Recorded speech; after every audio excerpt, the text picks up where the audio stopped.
గవర్నమెంట్కు మామూలుగా రావాల్సిన ఆదాయాలు రాకుండా ఎలా పక్కదావ పడతా ఉన్నాయో చూడండి.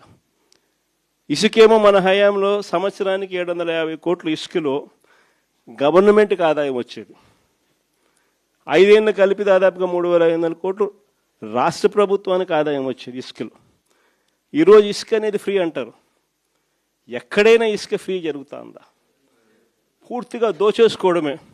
ఎక్కడ చూసిన మిషన్లు, ఎక్కడ చూసిన లారీలు, ఎక్కడ చూసిన టిప్పర్లు దోచేసుకుంటా ఉన్నారు. ఇసుక చూస్తే రేటు చూస్తే మనకన్నా డబుల్ రేటుకి అమ్ముతూ ఉన్నారు. మన ప్రభుత్వ హయాంలో అమ్మిన దానికన్నా డబుల్ రేటుకి అమ్ముతూ ఉన్నారు. రాష్ట్ర ప్రభుత్వానికి రావాల్సిన ఆదాయం జీరో. సిలికా, క్వాడ్సు, లాటరైటు, మీ ఇష్టం, ఏ మినరల్ అయినా వేసుకో, ఏదన్నా వేసుకో, అన్నిట్లోనూ లూటి.